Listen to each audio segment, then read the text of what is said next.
Kakdwip station চত্বরে rail উচ্ছেদ অভিযান চলল বুলডোজার। শিয়ালদার দক্ষিণ শাখার কাকদ্বীপ রেল স্টেশনের চত্বরে রেলের জমি দখলমুক্ত করতে উচ্ছেদ অভিযান চালানো হয়। সকাল থেকেই বুলডোজার দিয়ে রেলের জমিতে গজিয়ে ওঠা অবৈধ দোকান, ঝুপড়ি, অন্যান্য নির্মাণ ভেঙে ফেলা হয়। রেল কর্তৃপক্ষের দাবি, অভিযানের আগে সংশ্লিষ্ট দখলদারির একেবারে নোটিশ দেওয়া হয়েছিল। সেই সময়সীমা শেষ হবার পরেই এই পদক্ষেপ নেওয়া হয়েছে। অপ্রীতিকর পরিস্থিতি এড়াতে বিশাল পুলিশ বাহিনী এবং রেল সুরক্ষা বাহিনী মোতায়েন ছিল। গোটা অভিযান শান্তিপূর্ণভাবে সম্পন্ন হয়। রেল সূত্রে জানানো হয়েছে, যাত্রীদের নিরাপত্তা, স্টেশন এলাকায় উন্নয়ন এবং রেলের জমি দখলমুক্ত রাখতে এই উচ্ছেদ অভিযান চালানো হয়েছে।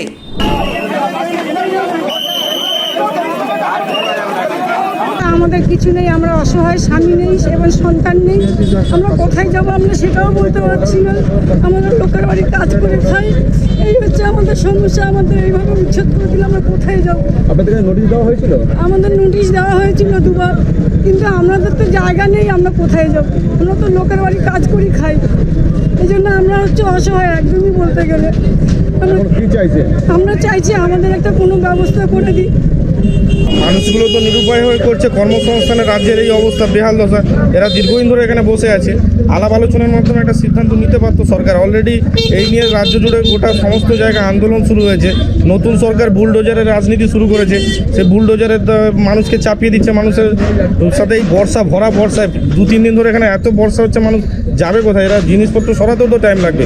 তাছাড়া হাইকোর্টের অর্ডার একটা আছে যে এই মুহূর্তে আপাতত এটাকে স্টে করা আছে। কেন এরা করছে সেটা বলতে হবে। ইতিমধ্যে কয়েকজন অ্যাডভোকেট কথা বলেছেন। আমি আমাদের অ্যাডভোকেটকে ডেকে পাঠিয়েছি, উনি আসছেন স্পটে। দেখা যাক কী হয়, একবার কথা বলবো আমি অথরিটির সাথে।